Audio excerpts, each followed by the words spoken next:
Thank you so much. It is my pleasure to be here. Don't leave without this. Oh, thank you. Although you're welcome to stay, it makes me very comfortable. You did such a nice job. It is my pleasure to be here. Thank you so much for inviting me. And there we go. That makes you panic, doesn't it? Okay, we're good. All right. It's my pleasure to be here. You've gotten a great background. I've read a lot about pandemic influenza because I think, it's important to know not only where we're going, but where we came from and how that is going to form how we think about influenza in the future. And certainly this does. I'm actually, in fact, even going to talk a little bit about the pandemic of 2009, because I cannot tell you how nervous I was in April of 2009. April 2009 had a lot of parallels to the 1918 outbreak. Okay, I have this video queued up. I'm not sure that it's going to go. I don't think I get sound, and it's okay if we don't. No, we aren't going to get. That's okay. We'll just skip around it. It was just a little bit of video. I thought it was a big gamble as to whether or not I would get it anyway when I came here. So.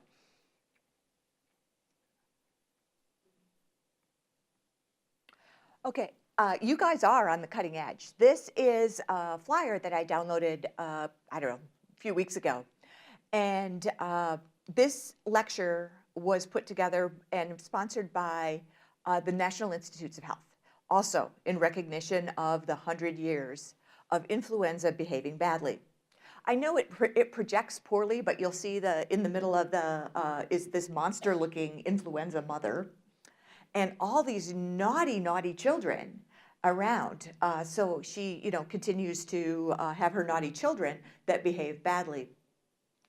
You'll see somebody back in the background playing with fire, eating the birthday cake. So it is an important aspect.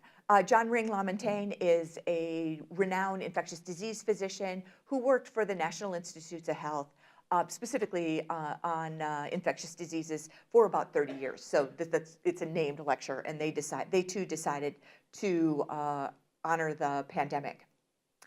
So in addition to the panic associated with pandemic, which is really one of the reasons we think about this, there's a lot of planning that has gone into it.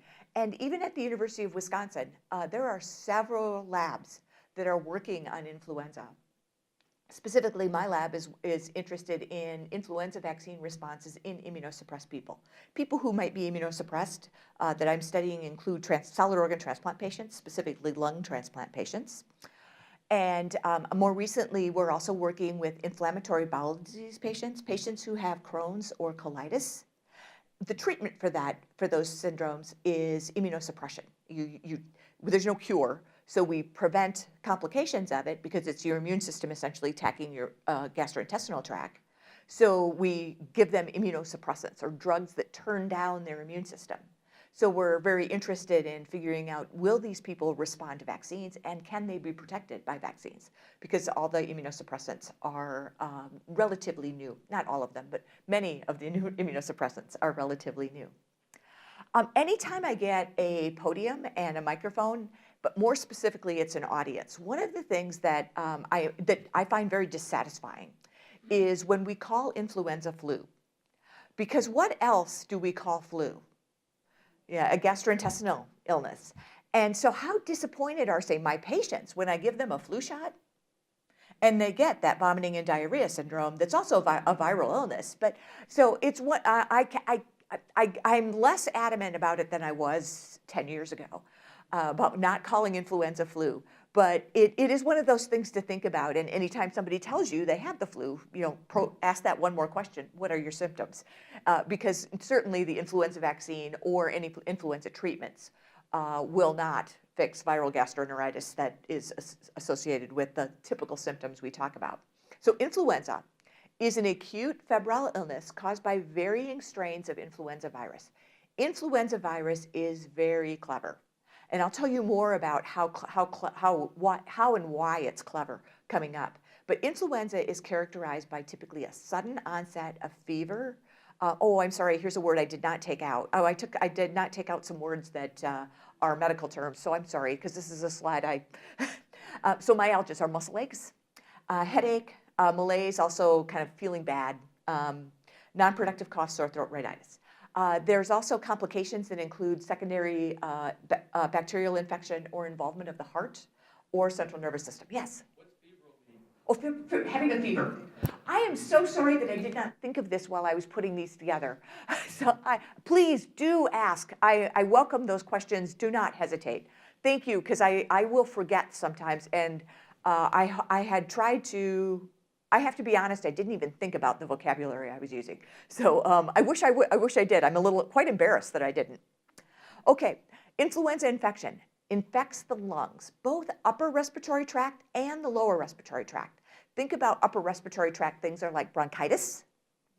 Lower respiratory tract things are things like pneumonia. So the lower the infection is in your lungs, the more sick you are, and the more likely you are to have complications or even die of your infection. Some cases of influenza are completely asymptomatic, meaning they have no symptoms at all, but you are still contagious if you have an asymptomatic infection. These are particularly important when we think of healthcare workers, and because they'll come to work even sick, but it's one of those reasons we want to get all healthcare workers immunized so they don't do this and spread. Mm-hmm. If you're asymptomatic, how do you know you have the flu? You wouldn't. The question is if you were asymptomatic, how do you know you have the flu? You would never know. The only way we could detect it in an asymptomatic would be as if we followed this entire room of people for the whole season, from November through May. And we would just sample your nose every once in a while, and we would detect virus, because you can shed the virus out your nose. So you would just, you're not nearly as contagious. Usually you don't have as high a viral titer, but you can still spread it. Symptoms are due to damage of the respiratory tract. And then controversially, we talked earlier about, Adrian did a nice job talking earlier about how the people who died were young adults, typically healthy young adults. Think about men in the military, young men in the military. They probably were the most vigorous members of society, but they dropped like flies with this influenza. And why is that? No one knows for sure. One of the hypotheses is that their immune response, including the cytokine and chemokine response, their immune response was so strong that it damaged their lungs. And there are some examples of other viral illnesses that's true, but we don't really know if that's what did it, or if it was just this really virile and vigorous influenza virus that was replicating or making more of itself really, really fast and spreading throughout their body that caused the immune response. So we don't really know what it was that caused these young men to, I'm going to talk about primarily the military outbreak. We don't really know what it was. So possibly massive inflammation, your immune system going crazy, or was that massive inflammation just due to high rates of the virus making more of itself? So, a virus spreading very, very quickly within the body. So influenza seasonally, and including this year, there's an average of 30,000 to 40,000 deaths every year. And worldwide, 250,000 to 500,000 deathths globally. So this isn't just a problem in the US, it's a global disease. And it's abrupt onset of, constitutional symptoms are those full body symptoms: fever, muscle aches, tiredness, and respiratory symptoms of cough, sore throat. And vaccination is the main method by which we prevent disease and prevent infection. Okay, this is a little bit about how sneaky influenza can be. And so I've made a cartoon of influenza. And so it's in my mind a circle. It can be whatever shape you want. It's probably not quite a circle under an electron microscope. That was another issue with the influenza pandemic. The electron microscope had not yet been invented, so they weren't even sure what a virus was. So they had an idea that viruses existed or something smaller than bacteria caused infections, but they didn't know for sure that it was a virus. But anyway, we now know a lot more about viruses.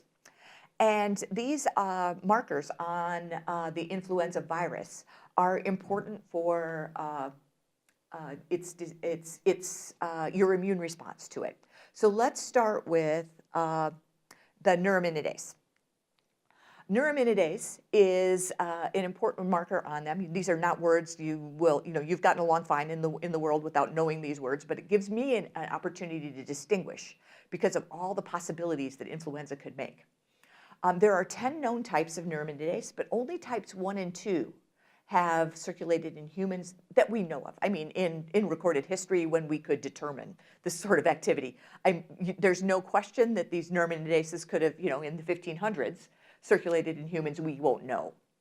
But anyway, for right now, in modern times when we've been able to identify these viruses, only types 1 and 2 have circulated.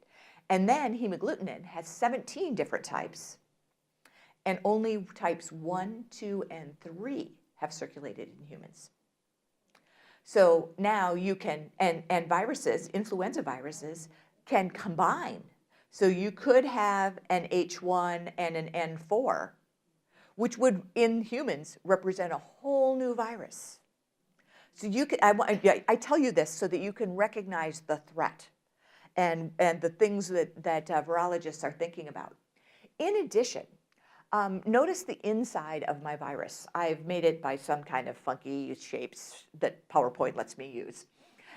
But it is the genome, the genes of the virus. The genes of the virus are arranged in cassettes. Our genes are arranged in chromosomes. And but in this virus, they're arranged in cassettes.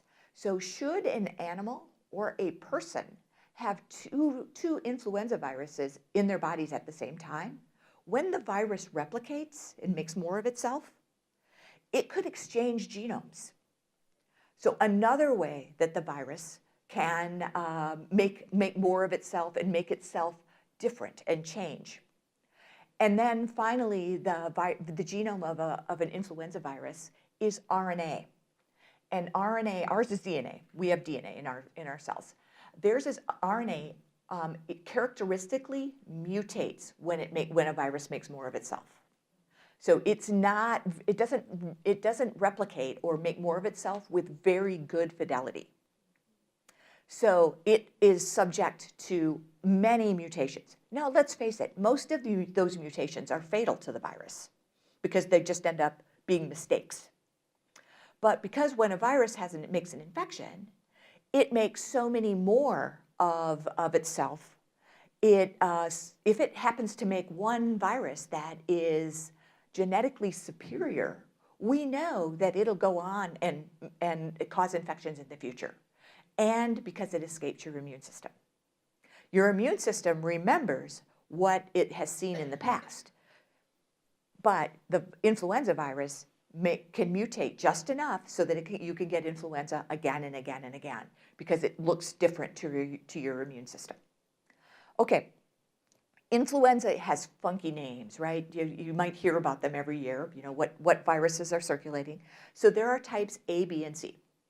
So yeah, you kind of go, my gosh, influenza is complicated, and obviously it is. So type A is the one I'm going to say that keeps me up at night. Type A causes the most serious infections, and particularly serious infections in the young and in the old. Although the pandemic influenza was a type A as well. Of course, not known back then. We know now. There's a variety of hosts. Animals can carry influenza type A. Swine, birds, ferrets, dogs. So they aren't not typical hosts, but certainly swine and birds are. There are different, type A is subtyped based on its hemagglutinin and its neuraminidase. So think back, 2001, I'm sure you often heard that it was the H1N1 virus. You all went and got your H1N1. So hemagglutinin type 1, neuraminidase type 1. So that's what that means. And then the strains are further characterized by subtypes. So new strains replace old strains in the vaccine. So here's an example of type A and, antigenic shift and antigenic drift. Those are two words that we talk about is how big a change was there in the virus from the previous to the new. And shift is a smaller incremental change compared to drift. Not big things, but it's when drifts make us really nervous. Drift could make a, oh, I'm sorry, I'm saying this wrong. Shift could make a new pandemic. Drift is just a little change, like a drift. There's also type B, and type B is what's primarily circulating right now. Influenza activity is low in Wisconsin right now, but I'll show you those data coming up. Type B is normally found only in humans, and it's not classified by subtype, and strains are just named. Type C, let's not even talk about. It doesn't really, it causes illness in humans, but it's not a big player in the public health world. So influenza viruses are named based on their type. And I kept Wisconsin in here just because it's cool that we had a virus that was named Wisconsin for several years. It was in the vaccine. So type A, and then almost always the vaccine will be associated with some geographical name. So sometimes it'll be a state, sometimes it's a city. Oh, and I'm sorry, both of the ones I chose are U.S. ones. The current season has a virus from one of the A's is Hong Kong, one of the B's is Brisbane, and then the other B is Phuket, which is in Thailand. So the other A is Michigan. So that was the current season's vaccine. So they change based on where their origin. Then the next one is just a number, because you know how we number stuff when we bring stuff into the lab because we can't possibly be bothered with naming it because it might be of no consequence. So we just put a name on it. And then if it's an A virus, it'll also identify its type of hemagglutinin and its neuraminidase. And that's how we can determine what viruses are from where, and then these will end up in the vaccine. Or you'll know what was caused you by your infection.